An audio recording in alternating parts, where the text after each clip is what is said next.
Hola, en este tutorial vamos a aprender cómo analizar un circuito electrónico con varias etapas. Nos vamos a servir de este ejemplo tan sencillo, este de aquí. Podemos identificar dos etapas. Esta de aquí es un amplificador no inverso y esta etapa de aquí es un divisor de tensión. Este divisor de tensión proporciona la tensión de entrada al amplificador no inverso. Y esta es la filosofía de diseño de circuitos en etapas. La tensión de salida de un circuito es tensión de entrada para otro circuito y se va procesando de esta manera en partes bien diferenciadas. Bien, pues vamos a proceder con el ejemplo. Como digo, tenemos que calcular la tensión de salida aquí y esta tensión de salida nos la proporciona un amplificador no inverso. Esta es la expresión de la tensión de salida en función de la entrada. Necesitamos determinar la tensión de entrada. ¿Qué nos la proporciona este divisor de tensión?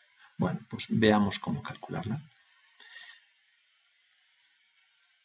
La tensión en este punto, como digo, es la tensión de entrada del amplificador no inversor y esta tensión es la tensión a la que está sometida la resistencia RA. Por tanto, aplicamos la ley de Ohm a esta resistencia RA. Aquí está. Vemos que necesitamos determinar la corriente AB, la corriente que circula por estas dos resistencias. Y de nuevo la vamos a determinar aplicando la ley de Ohm. Nos vamos a servir de los datos que tenemos, que es la tensión total, y por tanto requiere que apliquemos la ley de Ohm a la resistencia total, a donde se aplican estos 5 voltios, que es a las dos resistencias. Bien, pues aquí lo tenemos. Ley de Ohm, tensión total y resistencias a las que se aplica esa ley de Ohm. Perdón, esa tensión a la resistencia A y B en serie. Por tanto, sumamos las resistencias. Bien, pues si esta expresión de intensidad la sustituimos en la ecuación anterior, obtenemos este resultado.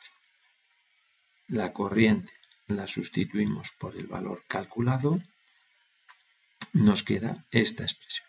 Lo vemos mejor aquí. Bueno, he hecho esta parte de cálculo porque es una expresión muy útil y muy frecuente. La tensión en el punto medio de un divisor de tensión viene dada por esta expresión de aquí. Como vemos, es una fracción de la tensión total. Una fracción. Esta fracción de aquí. Por eso se llama divisor de tensión a este circuito, porque nos da una fracción de la tensión total, en definitiva. Pues nada, sustituyendo los datos del problema, daros cuenta que estoy sustituyendo en kiloohmios. No hay ningún problema porque estos son kiloohmios y también en el denominador.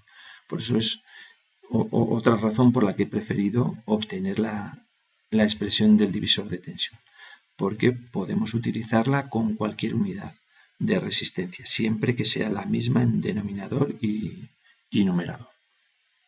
Vale, bueno, pues sustituimos los datos, operamos y nos sale 4 voltios. Bien, pues esta tensión de entrada la llevamos a la expresión del amplificador no inversor, sustituimos los valores de resistencia de ese amplificador y nos sale 22,182 voltios. Es decir, que si la tensión de entrada es 4 voltios, este amplificador no inversor trataría de dar aquí 22,182 voltios. En este caso no lo va a conseguir porque estamos alimentando entre menos 15 y más 15 voltios. Luego es imposible que nos dé una tensión superior, tan grande como 22,182. ¿Qué va a ocurrir? Pues que nos va a dar la tensión más grande disponible, que serán 15 voltios menos, bueno, pues 1,5 voltios, dependiendo del tipo de amplificador. No consigue nunca dar 15 y menos 15, aunque aquí, por simplificar, podamos decir que nos proporciona 15 voltios. Siempre va a haber una pequeña caída de tensión propia del funcionamiento del amplificador. Bueno, pues eso es lo que os comento aquí. Y eso es todo. Muchas gracias.